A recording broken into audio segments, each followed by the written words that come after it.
Now, with the tyrant Khamenei taken out in a decisive strike, a window of hope opens. Many people don't know, where do we put this man, right? Where does he sit? What category does he fit in? He doesn't fit in any category. There is no such thing as supreme Islamic leader appointed by God. You're either the president or the prime minister or a chancellor or a chairman of a party.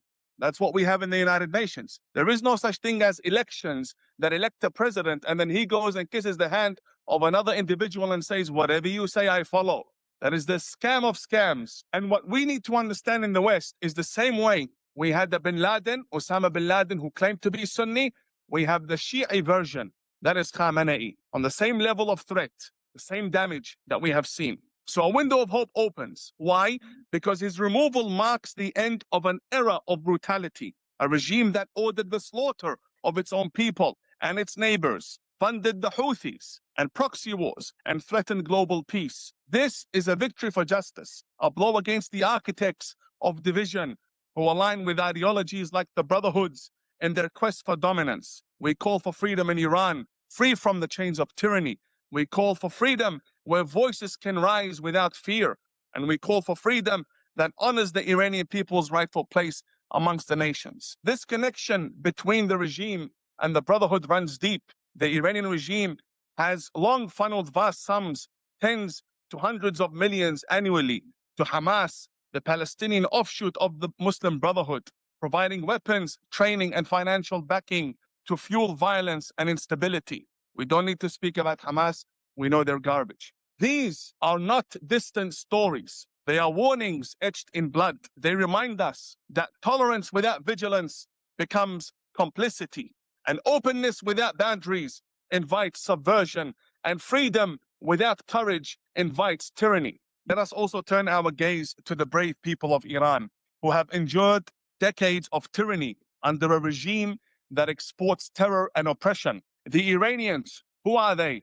Poets, scholars, freedom fighters, are a beacon of resilience and culture, heirs to a civilization that once enlightened the world, yet they have been shackled by a theocratic dictatorship that stifles their spirit and silences their dreams. We praise the Iranians for their unyielding protests against injustice. We praise the Iranians for their courage in the face of repression. We praise the Iranians for embodying the universal yearning for liberty. And we thank the Iranians in the Gulf, in the UAE, in Bahrain, in Kuwait, who are now standing with their host country against the bombs and the shrapnel and the missiles and the cruise missiles of their regime that are now landing on the Gulf states. We thank them for their solidarity with us. And look at the evidence before us. The Muslim Brotherhood, the terrorist organization of the Muslim Brotherhood, born nearly a century ago in Egypt in the year 1928,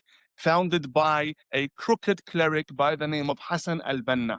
This organization has built a patient strategic empire across Europe and many other continents through affiliated organizations, charities, educational bodies, and political lobbies. It advances a vision incompatible with liberal democracy: gradual Islamization, the rejection of secular governance, and the normalization of supremacist ideas.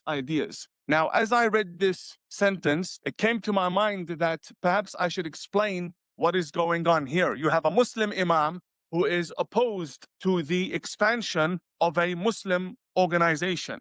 Before we continue with my address, there is a huge difference between Islam and the Muslim Brotherhood. What is the difference? Islam is a religion. What does it want? It preaches monotheism, belief in one God, worshipping 5 times a day, performing pilgrimage. You're all familiar with Mecca in Saudi Arabia. We fast Ramadan, the month we are in today. I'm not fasting because I'm traveling, and travelers do not fast. Bottom line is, it is a system of worship to build the connection between the adherent and God. That is the goal of God. When God speaks to humans with a book, with all due respect, be it the Torah, the Bible, the Quran, respect everyone's beliefs. Books are there to guide. They are not there to govern by a sword, which is what we see in the tyrannical regime occupying Iran today. That is the difference. The bottom line is God wants us to be guided, for those who believe in God, not to be governed by verses, by laws that are there to ensure our piety and that we live together in coexistence and harmony. The Muslim Brotherhood, on the other hand, is not a religion. It is an organization with a leader, with its own charters, with its own agenda, with its own symbolism, with its own terminologies, and with its own clerics. And the very fact that they used the two most sacred words in religious vocabulary, Muslim and brotherhood. These are very sacred words in a religious context. They've hijacked those words and they say they are the Muslims. And what did we get from the Muslim Brotherhood? We got ISIS, we got Al-Qaeda, we got 9/11. Osama bin Laden was a member of the Muslim Brotherhood. We now have Hamas. And who do they kill the most? Muslims. I had to go and receive the remains of my uncle who was burnt alive by ISIS from a hospital in Baghdad.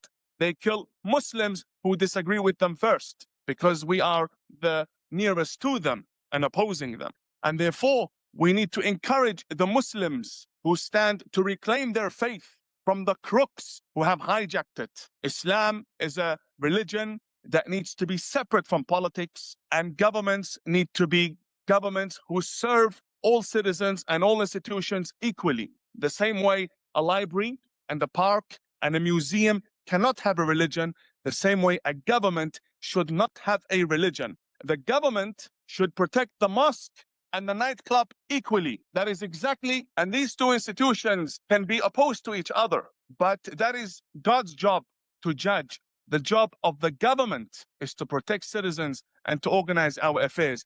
That is what Khamenei did not understood, and that is why he has 72 virgins in hell. The Muslim Brotherhood, shall we, funds mosques that become centers of radicalization and terrorism.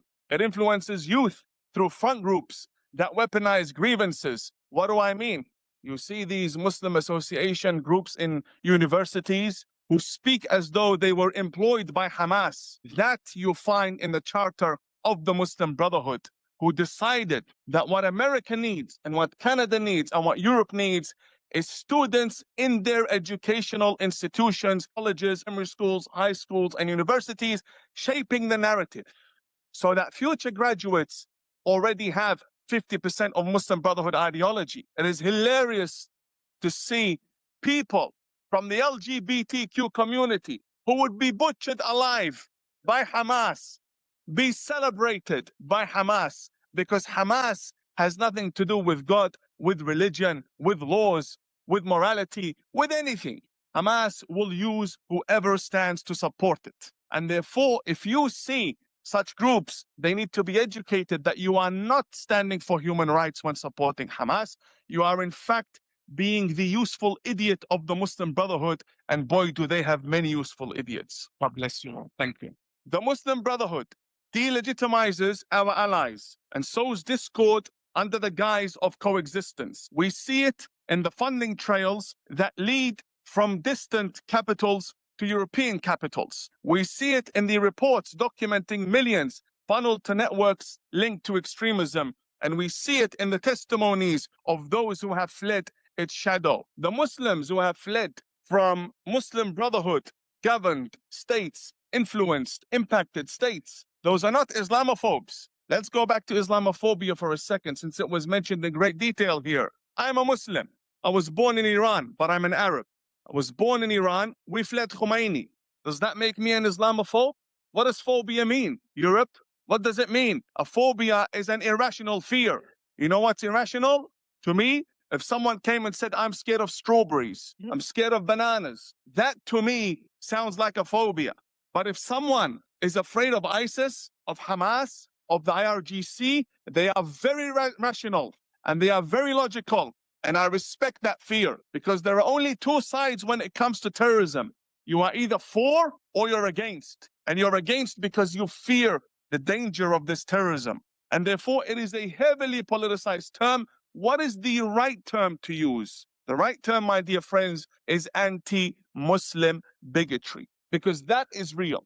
There are Muslims who get attacked simply because they are Muslims, and I am one of them. I'm one of them. My job is always doubled Because when I come to these institutions, I have to do two things. I have a message, but I also have to prove to you that my turban is not the same as Khamenei's. That is the difference. And sometimes I succeed and sometimes I fail. And even when I failed, those people have realized and they've come back and we become best friends. But the point is, we need to make these very clear what the differences are, because the extremist relies on you not knowing what the difference is, so that Osama bin Laden can speak in my name and we are not the same. So who pays the highest price for all of this? The very communities the Brotherhood claims to represent, and so many others crushed under totalitarian ideologies. Today, we heard amazing voices from minority communities, but we also hear the voices of Coptic Christians driven from their ancient homes, their churches burnt in Egypt. We hear the voices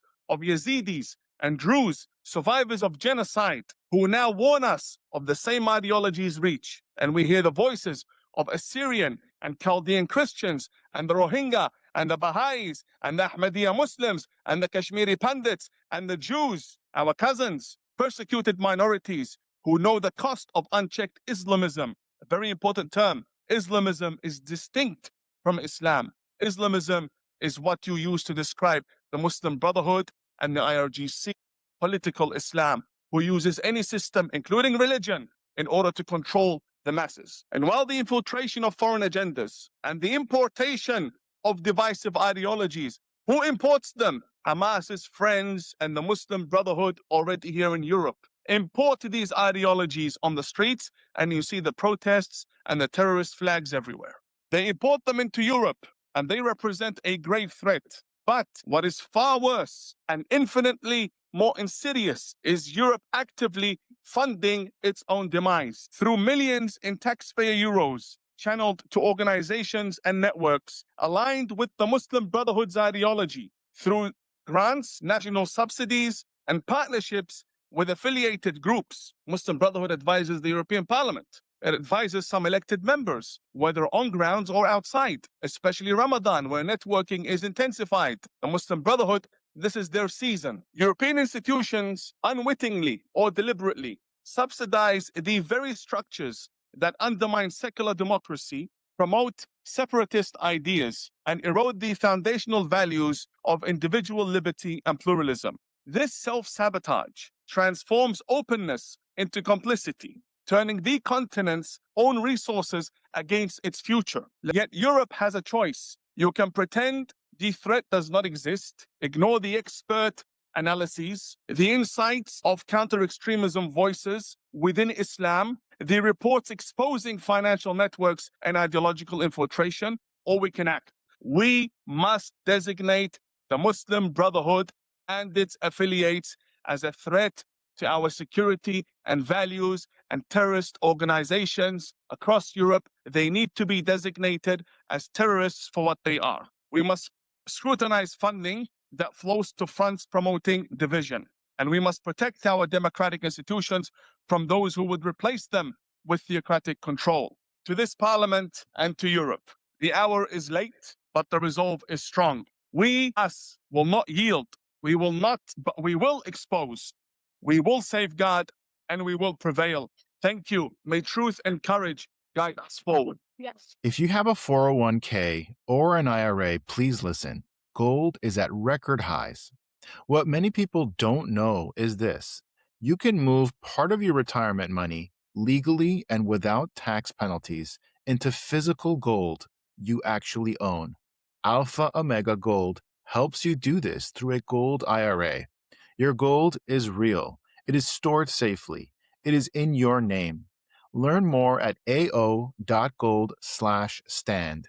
Alpha Omega Gold is our sponsor, and they proudly stand with Israel.